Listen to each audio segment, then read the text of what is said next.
नमस्कार। उनकी कलम मेरी आवाज़ में आप सभी का स्वागत है। आइए सुनते हैं कहानी पहला पाठ, जिसे लिखा है हमारी चहेती लेखिका मालती जोशी जी ने। कमरे में बैठे बैठे पंकज बोर हो गया था। पेन में स्याही भरने का बहाना लेकर रीनू चीनू जो गई थीं, वे लौटने का नाम ही नहीं ले रही थीं। बार बार उसकी आंखें सामने मेंटल पीस पर रखी खूबसूरत टाइम पीस पर टिक जाती और वह बेचैन हो उठता। इतना सारा समय रोज़ यूं ही बर्बाद हो जाता है। अव्वल तो दोनों बच्चे कभी समय से तैयार नहीं मिलते, या तो नाश्ता कर रहे होते या खेलने निकल जाते हैं।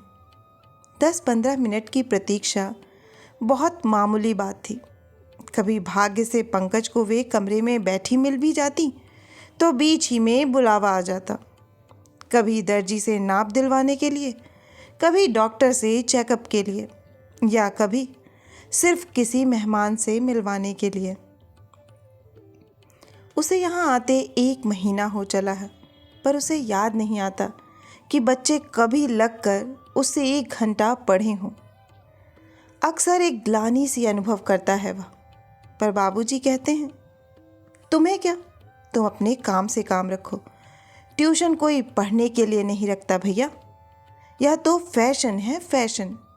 घर में दिखावे की 20 चीज़ें होती हैं, उसमें एक ट्यूटर भी होता है, समझे। बस अपने काम से मतलब रखो। काम से मतलब पैसों से। महीने के अंत में एक मुश्त 50 रुपये उसके हाथ आएंगे। उस पहली तारीख के रुपहले सपनों के बल पर ही वह इस तरह की यह बोरियत सह लेता है। कमरे के सामने किसी की आहट सुनाई दी। उसे लगा शायद हरी राम है।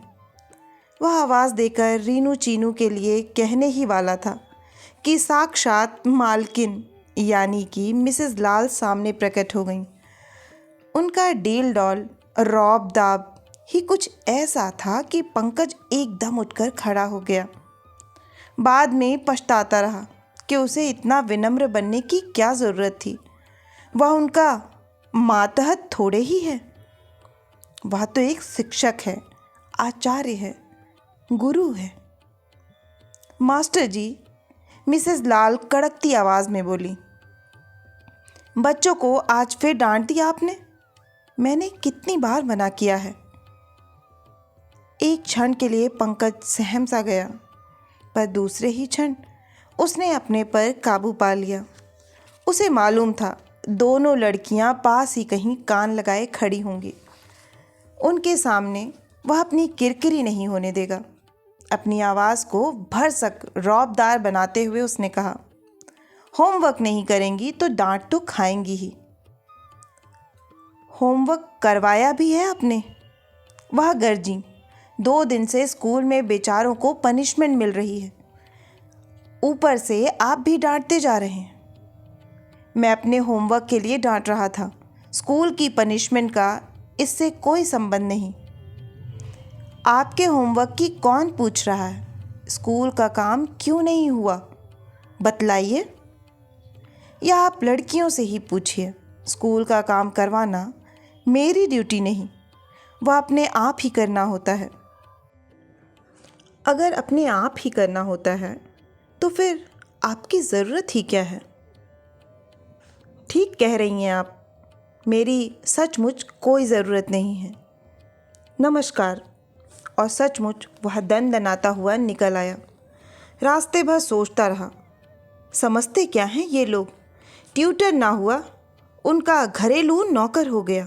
जब चाहा डांट दिया, फटकार दिया, घमंडी कहीं के। घर पहुंचा तो बाबूजी, पिंकी, बबलू और दीदी खाना खा रहे थे। जब से यह ट्यूशन लगी है वह रोज़ पिछड़ जाता है। माँ उसके लिए बैठी रहती हैं। बड़ी जल्दी आ गया आज, चल आ जा, तू भी खा ले, माँ ने कहा। दीदी ने उठकर उसकी भी थाली लगा दी। आज जल्दी आ गया? बाबूजी ने पूछ ही लिया। वे लोग बाहर गए हैं, उसने दबी जबान से कहा। बाहर मतलब? पंकज बड़ी खूबी से इस प्रश्न को अनसुना करता हुआ बोला। यहाँ चूल्हे के पास बैठकर कितना अच्छा लग रहा है। बाहर इतनी ठंड है।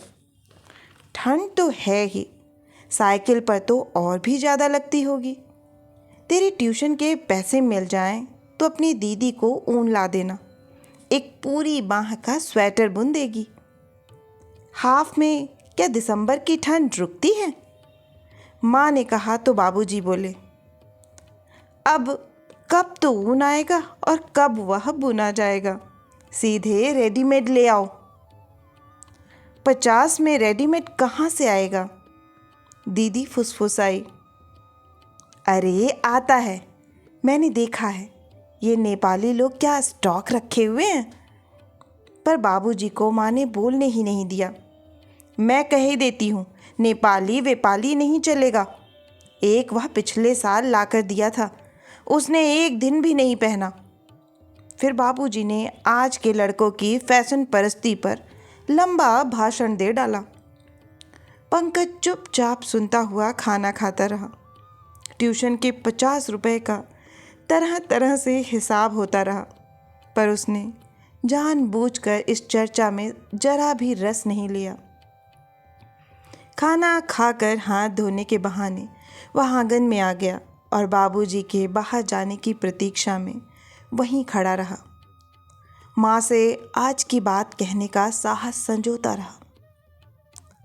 तभी दीदी आंगन में आई। जूठे बर्तनों का ढेर मोरी के पास रखकर निकट आती हुई बोली, पंकज, तेरी ट्यूशन मिल जाए तो 10 रुपये मुझे दे सकेगा? 10 रुपये? हाँ रे, स्टाफ में 2 के यहाँ शादियाँ हैं। हम लोगों के यहाँ नियम ही बन गया है, शादी में 5 और बच्चे के जन्म पर 2, इतना तो कंट्रीब्यूशन देना ही पड़ता है। लेकिन दीदी, मेरी तनख्वाह के लिए कह रहा है ना, सारी की सारी बाबूजी को लाकर पकड़ा देती हूँ। कुल 110 ही तो मिलते हैं। बाबूजी तुम्हें कुछ भी नहीं देते? देते हैं 10 रुपए, जो बस के किराए में ही खर्च हो जाते हैं। पास में कुछ भी नहीं बचता। क्रीम तक लाने के लिए तरस गई हूँ। हाथ देखना कैसे हो रहे हैं। क्रीम के लिए, पाउडर के लिए पैसे मांगूंगी तो घर सिर पर उठा लेंगे। 6 महीने हो गए हैं, मैंने कोई पिक्चर तक नहीं देखी, हिम्मत ही नहीं पड़ती। क्रीम पाउडर के लिए ना सही, पर स्टाफ के कंट्रीब्यूशन के लिए तो मांग ही सकती हो। ना बाबा, पिछली बार चंदेल की शादी के समय कितना तूफान मचाया था, याद है ना? अब इनकी लड़की की शादी नहीं होती तो क्या दुनिया की सब लड़कियां कुंवारी रह जाएं? तुम्हारी शादी के लिए ही तो बाबूजी पैसे जमा कर रहे हैं। हाँ, कर तो रहे हैं। शादी तो जब होगी तब होगी, अभी तो फजीहत हो रही है, दीदी ने कसैले स्वर में कहा और आंचल से आंखें पोंछती हुई अंदर चली गई। अरे, वहाँ ठंड में खड़े होकर क्या कर रहे हो दोनों? बीमार पड़ना है क्या? माँ चिल्ला रही थी। दीदी अंदर चली गई, पर पंकज वहीं खड़ा हिसाब लगाता रहा। महीने में 100, अर्थात साल भर में 1200, पिछले 3 साल में इस प्रकार जमा हुए कुल 3600। और 3-4 साल नौकरी करेंगी दीदी, तब कहीं 10,000 रुपये जुट पाएंगे। पर तब तक तो दीदी एकदम बुढ़ा हो जाएंगी। अभी से ही कितनी बड़ी लगने लगी हैं, और दीदी की शादी होने तक पिंकी भी बड़ी हो जाएगी। फिर वह भी हाई स्कूल पास कर किसी प्राइवेट स्कूल में लग जाएगी। फिर साल दर साल बुढ़ाती अपना दहेज जोड़ती रहेगी। वाह, क्या खुशनुमा जिंदगी है।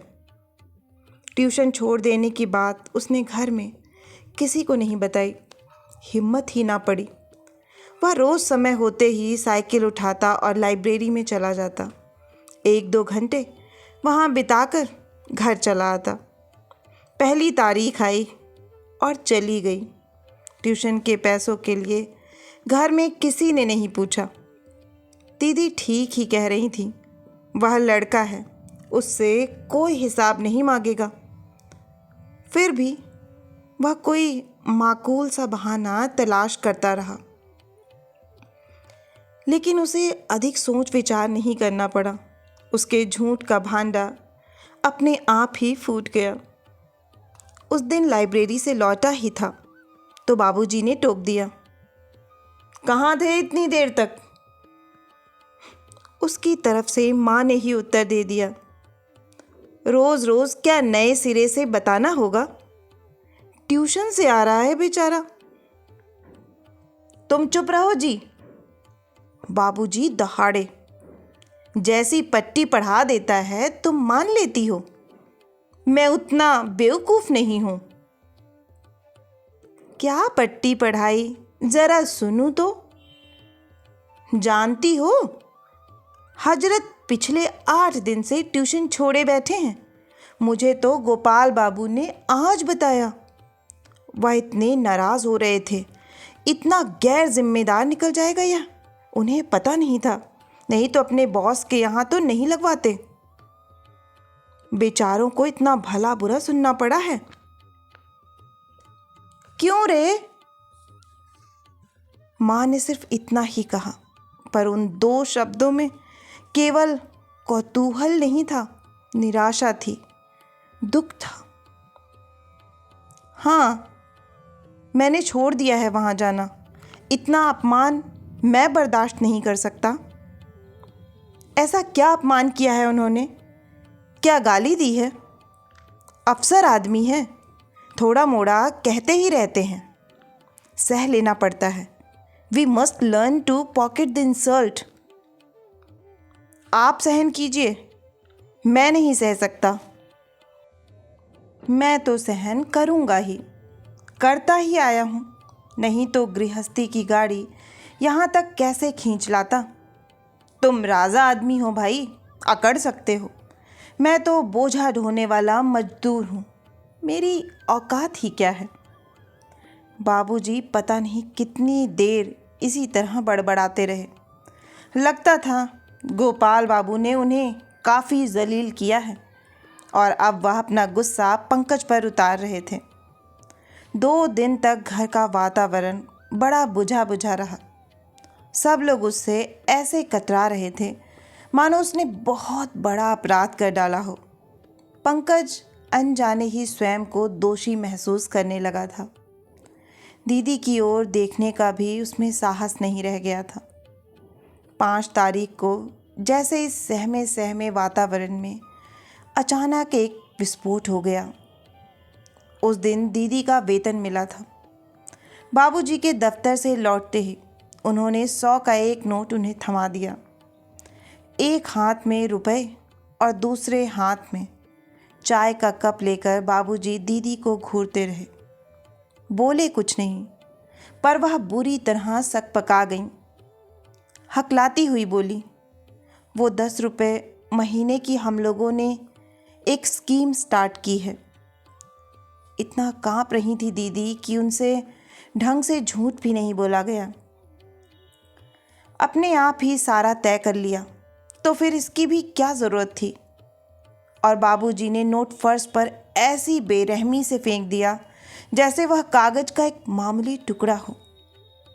दीदी का महीने भर का परिश्रम जैसे एक क्षण में मिट्टी हो गया। पंकज को ताव आ गया। रुपए उठाते हुए बोला, इतना गुस्सा क्यों कर रहे हैं? दीदी की अपनी भी तो कुछ ज़रूरतें होती हैं। उनके लिए 10-5 रुपए अगर वह रख भी लेती है तो क्या गुनाह करती हैं? उसकी ज़रूरतों के लिए क्या मैंने कभी मना किया है? बाबूजी एकदम फट पड़े।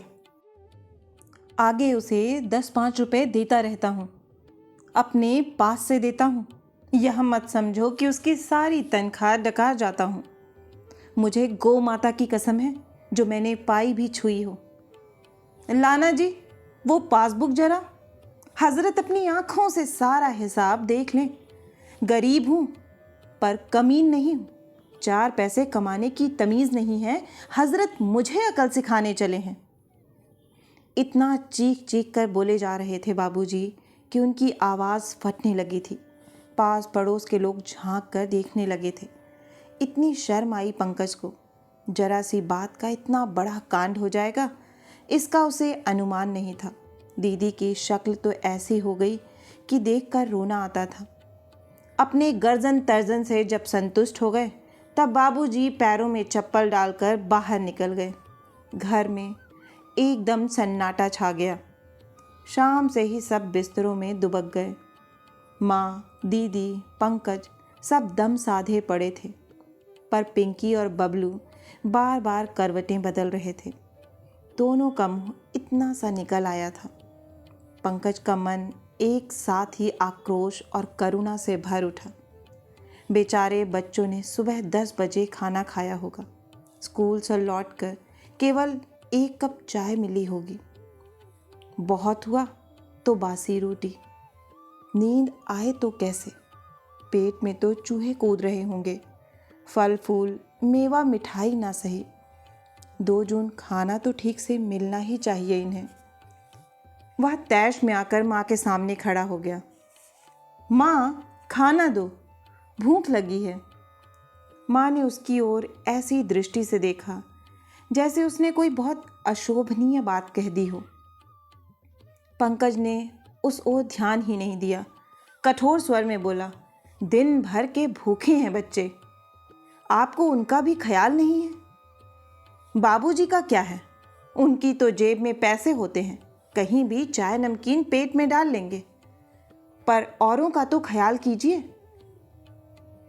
माँ कुछ नहीं बोली, चुपचाप उठकर रसोई में आई और चूल्हे में लकड़ी देने लगी। चूल्हे पर पड़ी अधबनी सब्जी फिर खदकने लगी। उतनी देर पंकज सबके लिए थाली, कटोरी, आसन आदि लगाता रहा। पिंकी, बबलू को ज़्यादा मनाना नहीं पड़ा। दूसरी ही आवाज़ में वे आ गए। कोने में गुड़ी मुड़ी होकर सुबकती हुई दीदी को वह करीब करीब उठा कर ही ले आया, पर लाख कस्में दिलाने के बावजूद उन्हें 2 कौर खिला नहीं सका। हार कर उसने प्रयत्न ही छोड़ दिया और वे वापस अपने बिस्तर पर चली गईं। तुम्हारे भाग्य में रोना ही लिखा है, तो मैं क्या कर सकता हूँ? वह मन ही मन बुदबुदाया। जरा भी सख्त मिट्टी की होती तो यहाँ काहे को पड़ी रहती। पांडे जी की रमा की तरह ठाट से अपना ब्याह रचा लेती, या फिर कोई अच्छी सी नौकरी लेकर बाहर चली जाती, आज़ादी से रहती। यहाँ उस फटीचे स्कूल में क्यों सड़ती? बच्चे तृप्त भाव से खाना खा रहे थे। उन्हें देखकर ही खुश हो लिया वह। नहीं तो उसकी अपनी तो भूख ही मर गई थी। एक रोटी भी समाप्त करना उसे मुहाल हो गया। और आश्चर्य तो यह था कि माँ ने एक बार भी उसे नहीं टोका। सुबह कॉलेज जाते हुए भी उसका मन वैसा ही भारी बना रहा। वह बार बार अपने को याद दिलाता रहा कि आज उसे प्रोफेसर भटनागर से मिलना ही होगा। प्रोफेसर भटनागर अंग्रेजी के विभागाध्यक्ष थे, पर अध्यापन से ज़्यादा उनकी रुचि गाइड लिखने में थी। 6ठी से लेकर BA तक के विद्यार्थियों को उन्होंने अपने ज्ञान से लाभान्वित किया था। ऐसे, letter writing, poetry appreciation, summary writing आदि कोई भी विषय ऐसा नहीं था जो उनकी कलम से छूट गया हो। हर विषय की बुकलेट बाजार में उपलब्ध थी। इन दिनों उनका कारोबार इतना बढ़ गया था कि एक सहयोगी की ज़रूरत महसूस करने लगे थे। एक मेधावी और ज़रूरतमंद छात्र के नाते उन्होंने सबसे पहले पंकज से ही बात की। प्रस्ताव बहुत ही लुभावना था, पर पंकज ने नम्रता से अस्वीकार कर दिया। प्रोफेसर भटनागर की लड़की ऋचा उसकी कक्षा में पढ़ती थी। अपनी क्लासमेट के यहाँ उसके पिता के वेतनभोगी सहायक के रूप में जाना उसे अच्छा नहीं लगा। उसकी अपेक्षा उसे गोयल अंकल के यहाँ काम करना मंजूर था, क्योंकि कुछ ना कुछ करना है, यह तो निश्चित था। इसी शर्त पर अंग्रेजी में MA करने को अनुमति मिली थी। नहीं तो बाबूजी तो उसके हाथ में कलम पकड़ाने को आतुर ही थे। गोयल अंकल किसी ज़माने में बाबूजी के सहपाठी रह चुके थे। कभी कभार घर आ जाते थे। इसी कारण उनके यहाँ की नौकरी नहीं लगती थी। लेकिन शैली और कीट्स के कल्पना संसार में रमने वाला उसका मन वहाँ उखड़ा उखड़ा रहने लगा, क्योंकि लाख खूबसूरत नामों के बावजूद वह मुंशीगिरी ही जो थी। अपने साथी पेशकारों का मुवक्किल घेरने का फन उसे हीन बोध से ग्रस्त कर देता। बार बार लगता उसकी वजह से अंकल का नुकसान हो रहा है। शब्दों के ये दांव पेच वह उम्र भर नहीं सीख पाएगा।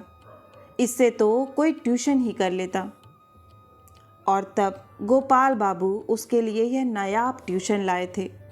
3rd और 4th की लड़कियों को 1 घंटा पढ़ाना, महीना 50 रुपये। 1 महीना भी तो उसे नहीं चला पाया वह। हेलो यंग मैन, किसी ने आवाज़ दी और एक स्कूटर उसके पास आकर रुक गया। उसने मुड़कर देखा। मिस्टर लाल थे। शायद टेनिस खेलकर लौट रहे थे। सफ़ेद कपड़ों में इतने स्मार्ट और खूबसूरत लग रहे थे कि एक क्षण को तो वह पहचान ही नहीं पाया। और फिर अनजाने ही उसके हाथ नमस्कार में जुड़ गए। बाद में इतनी कोफ्त हुई उसे अपने पर। कॉलेज जा रहे हो? जी। एमए कर रहे हो ना? जी। किस विषय में? इंग्लिश। प्रीवियस है ना? कौन से पेपर ले रखे हैं? और इसके बाद उन्होंने और भी कई प्रश्न पूछ डाले, जैसे शेक्सपियर का कौन सा नाटक कोर्स में है, हार्डी का कौन सा उपन्यास सबसे अच्छा लगता है, अच्छा पोएट कौन सा है, शैली और कीट्स की सौंदर्यानुभूति में क्या अंतर है। शायद वह दिखाना चाहते हों कि अंग्रेज़ी साहित्य में उनका भी दखल है, पर वह इतनी हार्दिकता से बोल रहे थे कि पंकज अधिक देर तक तटस्थ ना रह सका। उसे अपना रूखा लहजा छोड़ना ही पड़ा। और ऐसे ही असावधान क्षणों में उन्होंने एकाएक पूछ लिया, can you do me a favour? जी। एक टाक मांगी है आकाशवाणी ने। अंग्रेजी में देनी होती तो कोई प्रॉब्लम नहीं, पर हिंदी में लिखना तो बड़ा सरदर्द है। स्क्रिप्ट दे दूं तो अनुवाद कर सकोगे? वैसे मैंने एक रफ स्केच बनाया है, शाम को आओगे तब देख लेना। पंकज चुप। I will pay separately for it. Payment की बात नहीं है सर, पंकज हड़बड़ा कर बोला। दरअसल बात यह है कि आजकल आई हैव लेफ्ट। अरे, आश्चर्य से फैल गई उनकी आंखें। क्यों? क्या टाइम नहीं सूट करता या परीक्षा की तैयारी शुरू कर दी है? पशु पेश में पड़ गया पंकज और फिर हिम्मत करके कह ही दिया, सर। फिर सर? पंकज हड़बड़ा कर बोला, दरअसल बात यह है कि आजकल आई हैव लेफ्ट। अरे, आश्चर्य से फैल गई उनकी आंखें। क्यों? क्या टाइम नहीं सूट करता या परीक्षा की तैयारी शुरू कर दी है? पशु पेश में पड़ गया पंकज और फिर हिम्मत करके कह ही दिया, सर। फिर सर? दरअसल पढ़ने में वहाँ कोई इंटरेस्टेड नहीं है। मुश्किल से 20-25 मिनट मेरे पास बच्चे बैठ पाते हैं। उतने समय में भी सिर्फ स्कूल का होमवर्क ही कराना चाहते हैं। समय तो खैर ज़ाया होता ही है, मैं उन्हें कुछ दे भी नहीं पाता। इसी से मेरा कॉन्शियस अलाउ नहीं करता। कोई बात नहीं, उन्होंने पंकज की पीठ थपथपा कर कहा, बच्चे हैं, जितनी देर पढ़ लें उतना ही बहुत है। और होमवर्क का तो ऐसा है, कभी कभार गाइड कर दिया करो। यू नो दीज लेडीज़, इनकी डिग्रियां सिर्फ दिखावे के लिए होती हैं। मेरी पत्नी ग्रेजुएट हैं, पर 4th क्लास के सवाल वह नहीं लगा सकती। अच्छा, शाम को मिलेंगे, उन्होंने कहा और कुछ ही क्षणों में फर्राटे की आवाज़ करता हुआ स्कूटर आंखों से ओझल हो गया। अपने हाथ में फड़फड़ाते हुए 10-10 के 5 नोटों को पंकज पागलों की तरह देखता रह गया। बड़ी देर बाद जब उसे होश आया तब उसके मुंह से निकला, काइयाँ कहीं का, कितनी आसानी से बेवकूफ़ बना गया। अंग्रेजी साहित्य चर्चा तो एक बहाना था, रेडियो वार्ता भी निरी गप थी। असल मकसद तो उसे ट्यूशन पर वापस बुलाना था। खूब जानते रहे होंगे कि वह पिछले 8-10 दिनों से नहीं आ रहा। नाटक ऐसा कर रहे थे मानो उन्हें अभी अभी पता लगा हो। और यह गोबर गणेश उनकी बातों में आ गया। सर सर कहकर उनके सामने दांत निपोड़ता रहा, आत्मा की बातें करता रहा। क्यों नहीं कह दिया उनके मुंह पर कि आपकी बीवी बेहद बदतमीज औरत है, उससे मेरा निबाह नहीं हो सकेगा। अपने को दिन भर कोसता रहा पंकज, पर जेब में रखे रुपए की गर्मी का भी अनुभव करता रहा। इसीलिए शाम के 6 बजते ही बाबूजी की खड़खड़िया साइकिल उठाकर बंगले की ओर चल दिया। वहाँ का नज़ारा ही बदला हुआ था। जाते ही चपरासी ने अदब से नमस्कार किया और साइकिल ले ली। कमरे में पहुँचते ही देखा दीनू चीनू पहले से ही वहाँ मौजूद हैं। उन्होंने बाकायदा नमस्ते भी की। टेबल करीने से लगी हुई थी, पेंसिलें छिली हुई थीं। उसका मन खुश हो गया। दिन भर जो एक पछतावा सा था मन में, वह धुल गया। एक नए ही गौरव से भर उठा वह। उसी आवेश में अत्यंत उदास स्वर में बोला, लो भाई, स्कूल का करवाना है कुछ, पहले वह देख लें, बाद में फिर अपनी पढ़ाई करेंगे। लड़कियां पहले तो आश्चर्य से उसका मुंह देखती रहीं, फिर अपनी होमवर्क की कापियां निकाल लाईं। वह बड़े मनोयोग से उनके सवाल करवाता रहा, शब्दार्थ लिखवाता रहा, कविताएं समझाता रहा। उसने सोचा, अगर पूरा घंटा भी इसी में बीत जाता है तो क्या हर्ज है, यह भी तो एक तरह से पढ़ाई ही है। अपने सोचने के इस नए ढंग पर उसे आश्चर्य हुआ और खुशी भी। पानी लेंगे साहब? उसने सिर उठाकर देखा। हरीराम बड़े कायदे से ट्रे लेकर खड़ा था। कांच का खूबसूरत गिलास, उस पर क्रोशिये का जालीदार रुमाल ढका हुआ। उसे प्यास तो नहीं थी, फिर भी उसने परितृप्त भाव से गिलास उठाया और पानी पीकर वापस रख दिया। उसे एक पुरानी बात याद आ गई। तब उसे यहाँ आते हुए 3-4 दिन ही हुए थे। वह कमरे में बच्चों को पढ़ा रहा था। बाहर हॉल में पार्टी चल रही थी। कुछ संभ्रांत मेहमान आए हुए थे, क्योंकि बाहर 2-3 गाड़ियाँ खड़ी थीं। बाहर के हंसी मजाक का शोर यहाँ तक आ रहा था और बार बार उसका ध्यान उचट रहा था। उसने चाहा कि बीच का दरवाज़ा बंद कर ले ताकि आवाज़ कुछ कम हो। वह उठकर दरवाजे तक गया ही था कि उसने सुना, भाई साहब, मास्टर जी को चाय लगा दें। बाहर हो गया? जी, सबके ड्राइवरों को दे दिया, नहीं तो बाद में सब चिल्लाते फिरेंगे कि लाल साहब के बंगले पर चाय भी नहीं मिली। सबको पिला दिया साहब। तो फिर दे दे मास्टर को। धम से कुर्सी पर आकर बैठ गया पंकज। अपमान से उसका मुंह लाल हो गया था। तभी हरीराम दोनों हाथों में कप प्लेट थाम कर उसके सामने आ खड़ा हुआ। मास्टर जी, चाय। चाय नहीं पीता मैं, ले जाओ, उसने कुछ ज़्यादा सख्त लहजे में कहा। हरीराम पहले तो सकपकाया, फिर बुरा सा मुंह बनाकर चला गया। कुछ क्षण पहले जब उसने मालकिन हरीराम संवाद सुना था, तभी यह निर्णय ले लिया था कि इस घर में चाय कभी नहीं पिएगा। पर हरीराम को यूं हाथों में चाय लाते देखकर तो उसका खून खौल गया था। वह ट्रे संस्कृति का पला हुआ नहीं था। उसके घर टीन की एक ही ट्रे थी जिस पर ताजमहल बना हुआ था। दीदी को जब कोई देखने आता था, बाबूजी के कोई खास दोस्त आते थे, तभी वह बाहर निकलती, अन्यथा नए कप प्लेटों के साथ अलमारी में सुरक्षित रखी रहती। लेकिन यहाँ के रस्मों रिवाज अलग थे। उसने देखा था कि बच्चे भी पानी मांगते तो वह कायदे से ट्रे में आता।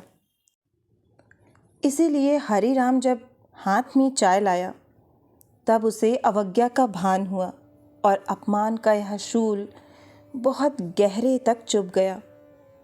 पर आज तो उसके लिए पानी भी ट्रे में आया था। ज़रूर मिस्टर लाल ने सबके कान उमेठे हैं।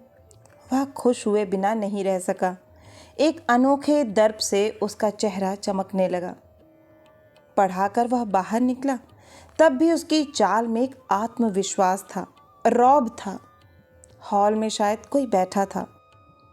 पोर्च में अंदर की आवाज़ें साफ सुनाई दे रही थीं। वह साइकिल का ताला खोल रहा था जब उसने सुना, मिसेस लाल, मास्टर फिर से आने लगा क्या? आएगा नहीं तो जाएगा कहाँ? 50 रुपए कम होते हैं। तो बीच में अकल कहाँ गुम हो गई थी? वही तो, इन्होंने तो ऐसी कसकर डांट लगाई। भला यह भी कोई तरीका है? परीक्षा सर पर है और आप बिना बात के घर बैठ गए, कोई सूचना भी नहीं। पंकज का गुस्सा फिर उबलने लगा। इच्छा हुई कि दनादन सीढ़ियां चढ़कर सामने पहुंच जाए और कहे कि तुम्हारे श्रीमान जी ही चिरौरी कर कर लौटा लाए हैं मुझे, नहीं तो मैं उन 50 रुपयों पर थूकता भी नहीं। पर नहीं हो सका। उससे यह सब नहीं हो सका। बाबूजी का असहाय क्रोध, माँ की उदास आंखें, दीदी की मूक वेदना, सब ने मिलकर उसका रास्ता रोक लिया। निरुपाय सा वह लौट पड़ा। बाबूजी ठीक ही कहते हैं। अपनी खड़खड़िया साइकिल पर पैडल मारता हुआ वह सोच रहा था। बाबूजी ठीक ही कहते हैं।